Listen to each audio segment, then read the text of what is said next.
તળાજા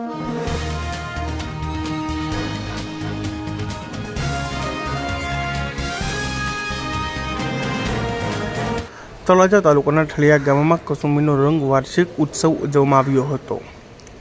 જેમાં તળાજા તાલુકાના ઠળિયા ગામમાં શ્રી જ્ઞાન મંદિર પ્રાથમિક શાળા પરિવાર દ્વારા દર વર્ષની જેમ આ વર્ષે પણ કસુંબીનો રંગ વાર્ષિક ઉત્સવ ઉજવવામાં આવ્યો હતો, જેમાં ગામના સરપંચ શ્રી વનરાજભાઈ મોપ, શાળાના આચાર્ય શ્રી મુનાભાઈ દોરીલા, શાળાના શિક્ષકગણ તેમજ પટુરભાઈ ઠંડ, ચિત્તરભાઈ ટાઢા, નરેશભાઈ રામાનુજ, ભાનુભાઈ ટાઢા, અરવિંદભાઈ પાટડિયા, પ્રદીપભાઈ વળિયા, વિયાભાઈ બાબરિયા, સારાભાઈ માસ્તર અને બહોળી સંખ્યામાં ભાઈઓ અને બહેનો, વડીલો સહિતના હાજર રહ્યા હતા. શાળામાં ભણતા વિદ્યાર્થી ભાઈઓ બહેનો દ્વારા દેશભક્તિ ગીત, નાટકો, લોકગીતો, રાસ ગરબા તેમજ આપણા સાંસ્કૃતિક વારસાના કાર્યક્રમો રજૂ કર્યા હતા.